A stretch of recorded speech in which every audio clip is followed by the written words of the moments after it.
A smart way to look at it. I mean, I tell you, I keep looking at these polls, and we talk about Trump, we talk about Bush, we'll talk about Walker dropping, or we'll talk about Rubio sort of in a standstill, or Kasich. The guy we never talk about is Ben Carson. That's right. And Ben Carson has been just sort of the tortoise in this race, right?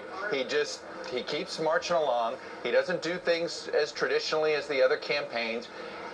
It's not quite like Trump. It's sort of the opposite of Trump as far as persona for Dr. Carson, and yet it is the same message, just without the insults. Exactly. And I think the Carson aspect of this campaign is something that all of us need to learn more about.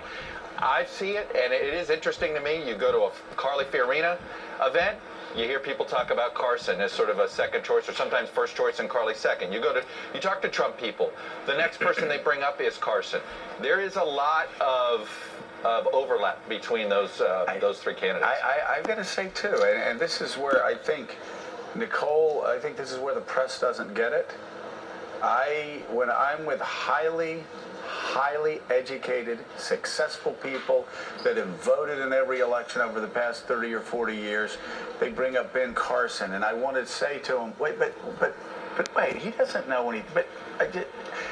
But they know what they're talking about. They know what they want, and they see something in Ben Carson that political professionals and pundits and people like us who have been in the business for a long time don't see.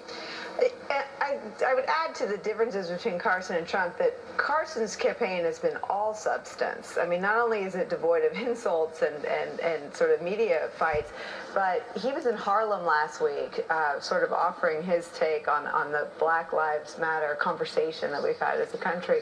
And he got a lot of attention in conservative media. But I think there is a blind spot, if you will, in some other corners of the media landscape. But I watch Ben Carson every night, and I'm pretty aware of what he does every day. And his campaign is completely substantive. It is devoid of all shrillness and sort of backbiting. He's not fighting with other Republicans. He's just putting out his message. Right, it must be working. And on the Democratic side,